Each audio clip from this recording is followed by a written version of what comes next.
வணக்கம். மாலை முரசு செய்திகளை விரிவாக பார்ப்பதற்கு முன் தலைப்புச் செய்திகள். தமிழ்நாடு அரசு பணியாளர் தேர்வாணையத்தின் 27வது தலைவராக எஸ்.கே. பிரபாகர் IAS பதவி ஏற்பு.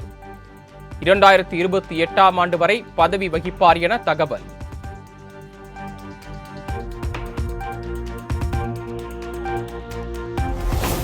TNPSC தேர்வு முடிவுகளை தாமதிக்காமல் விரைந்து வெளியிட நடவடிக்கை எடுக்கப்படும் என TNPSC தலைவர் பிரபாகர் பேட்டி. தேர்வர்களுக்கு குழப்பம் ஏற்படுவதை தவிர்க்க வெளிப்படைத்தன்மையுடன் உடனுக்குடன் தகவல் தெரிவிக்கப்படும் எனவும் உறுதி. இந்த தேர்வுகளின் முடிவுகளும் உடனடியாக வெளியிடுவதற்கு அனைத்து நடவடிக்கைகளையும் நாங்கள் எடுப்போம்.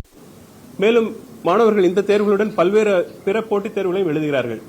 எனவே அந்த கால அட்டவணையும் இந்த கால அட்டவணையும் ஒருங்கிணைந்து இருக்கும் வகையிலே அனைத்து நடவடிக்கையும் நாங்கள் எடுத்து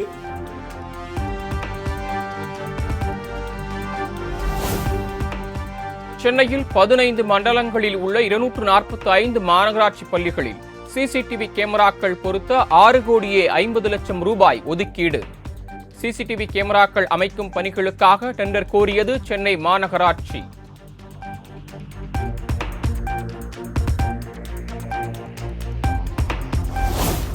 தமிழக வெற்றிக் கழகத்தின் தலைவரும் நடிகருமான விஜய் மீது சென்னை காவல் ஆணையர் அலுவலகத்தில் புகார். தாவேகா கொடியில் தேர்தல் விதிமுறைகளுக்கு புறம்பான சின்னங்கள் இடம்பெற்றுள்ளதால் தேச விரோத குற்ற வழக்கு பதிய மனு.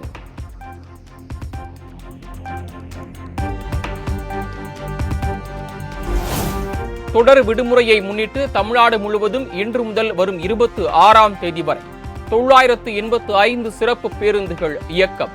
பயணிகளின் வசதிக்காக தமிழ்நாடு அரசு போக்குவரத்து கழகம் அறிவிப்பு.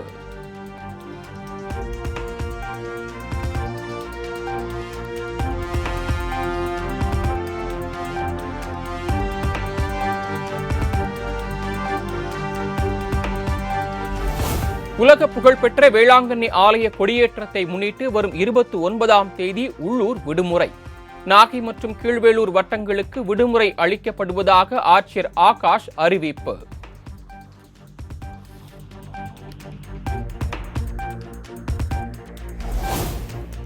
மதுரை மாநகர் பகுதியில் கொலை கொள்ளை நோக்கத்தோடு பொதுமக்களை அச்சுறுத்திய 120க்கும் மேற்பட்டோர் கைது. 82 வாள்கள், 17 கூர்மையான கத்திகள், 11 அரிவாள்கள் உள்ளிட்ட ஆயுதங்கள் பறிமுதல்.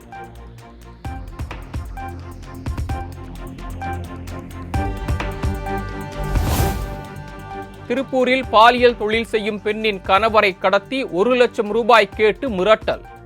கடத்தலில் ஈடுபட்ட திருப்பூர் ஆயுதப்படை காவலர்கள் 3 பேர் உட்பட 6 பேர் கைது.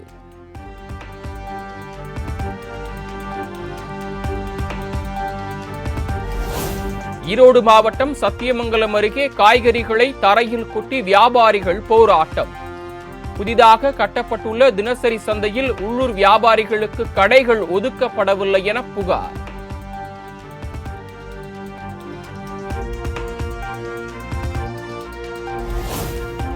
குன்னூர் ராணுவ பயிற்சி கல்லூரி வளாகத்திற்குள் நுழைந்த சிறுத்தையால் பரபரப்பு. பொதுமக்கள் மற்றும் வாகன ஓட்டிகள் அச்சம்.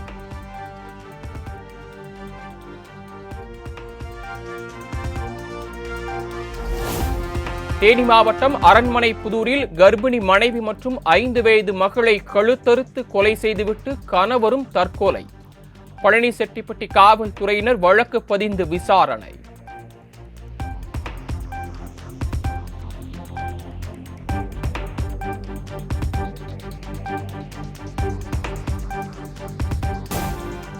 பதினாறு ஆண்டுகளுக்கு பின் சங்கரன் கோவில் சங்கர நாராயண சுவாமி கோயிலில் மகா கும்பாபிஷேகம் கோலாகலம். ஆயிரக்கணக்கான பக்தர்கள் பங்கேற்று தரிசனம்.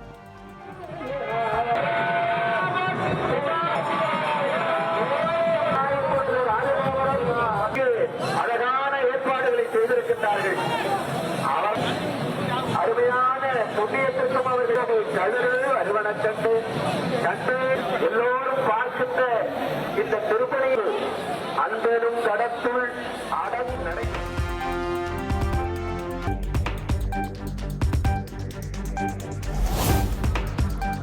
சங்கர நாராயண சுவாமி கோயில் கும்பாபிஷேகத்தில் முக்கியஸ்தர்கள் அரசியல் கட்சி பிரமுகர்களுக்கு மட்டும் அனுமதி. கோவில் நுழைவு வாயிலிலேயே பக்தர்களை தடுத்து நிறுத்தியதால் போலீசாருடன் வாக்குவாதம்.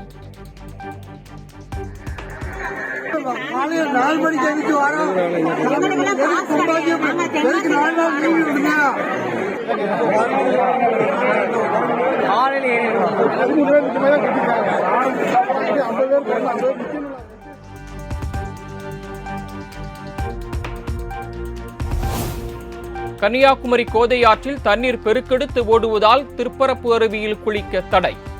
சுற்றுலா பயணிகளின் நலன் கருதி பேரூராட்சி நிர்வாகம் அறிவிப்பு.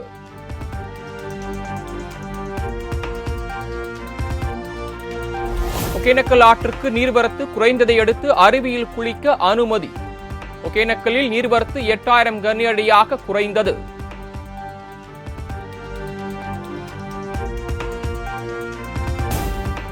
துணை முதலமைச்சர் பதவி, அமைச்சரவை மாற்றம் ஆகியவை குறித்து முதலமைச்சர் தான் முடிவெடுப்பார்.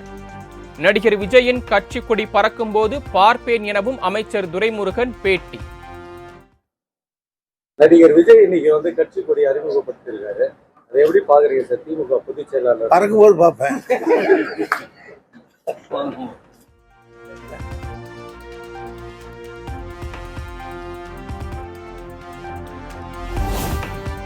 பாஜகவுடன் கூட்டணி இல்லை என்றால் அதிமுக எதிர்க்கட்சி என்ற அந்தஸ்தை கூட பெற்றிருக்காது. நாகர்கோவிலில் மத்திய இணையமைச்சர் எல் முருகன் விமர்சனம்.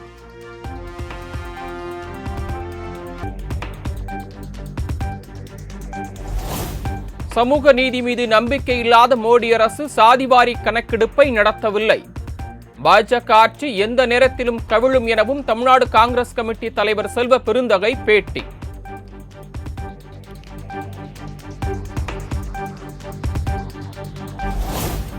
சென்னை கிண்டியில் குழந்தைகளுக்கான சிறப்பு மருத்துவமனை விரைவில் திறக்கப்பட உள்ளது. சைதாப்பேட்டையில் நடைபெற்ற நிகழ்ச்சியில் மக்கள் நல்வாழ்வுத்துறை அமைச்சர் மா சுப்பிரமணியன் தகவல். கலைஞர் நூற்றாண்டு உயர் சிறப்பு மருத்துவமனை வளாகத்தில் ஒரு குழந்தைகளுக்கான மருத்துவமனை ரூபாய் 200 கோடி ரூபாய் செலவில் அமைப்பதற்குரிய நடவடிக்கைகள் எடுக்கப்பட்டு வருகிறது. மிக விரைவில் அதற்கான அறிவிப்புகள் வரவிருக்கிறது.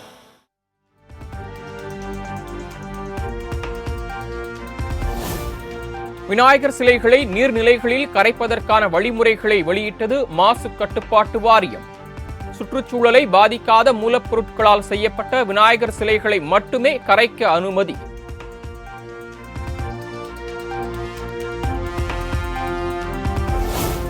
சென்னையில் இன்று மக்கள் நீதி மய்யம் செயற்குழு கூட்டம். கட்சியை அடுத்த கட்டத்திற்கு எடுத்துச் செல்வதற்காக மேற்கொள்ள வேண்டிய பணிகள் குறித்து விவாதிக்க உள்ளதாக தகவல்.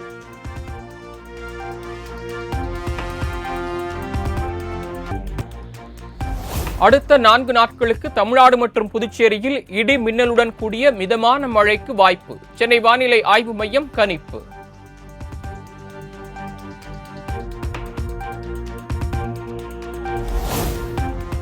டெல்லியில் குடியரசுத் தலைவர் திரௌபதி முர்மு தலைமையில் தேசிய விண்வெளி தின கொண்டாட்டம். ரோபோட்டிக் விஞ்ஞானத்தில் கைதேர்ந்த இஸ்ரோவின் இளம் விஞ்ஞானிகளுக்கு விருது வழங்கி கௌரவிப்பு.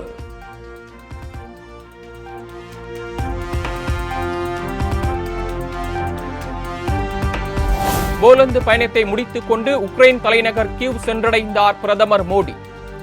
ரஷ்யாவுடனான போரை நிறுத்த மோடி ஆக்கப்பூர்வமான பேச்சுவார்த்தை நடத்துவார் என அந்நாட்டு மக்கள் நம்பிக்கை.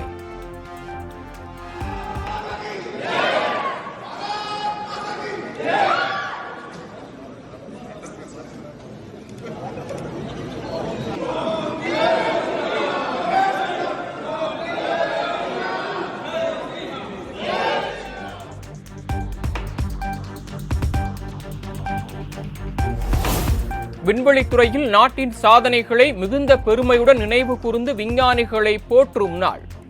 தேசிய விண்வெளி தினத்தையொட்டி பிரதமர் நரேந்திர மோடி எக்ஸ் தள பக்கத்தில் வாழ்த்து.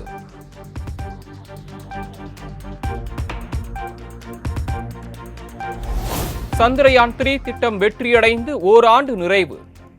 விண்வெளியின் மேலும் பல சாதனைகளை படைக்க தயாராகும் இஸ்ரோ.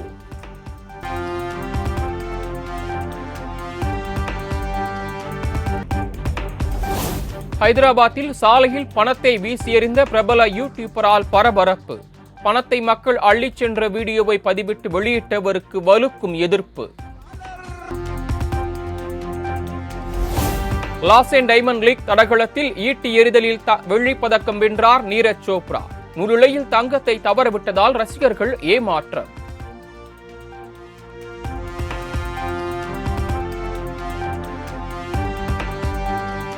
ஜோர்டனில் நடைபெற்ற 17 வயதுக்கு உட்பட்டோருக்கான உலக மல்யுத்த போட்டி. இந்திய வீராங்கனை மான்சி லாதர் தங்கப் பதக்கம் வென்று அசத்தல்.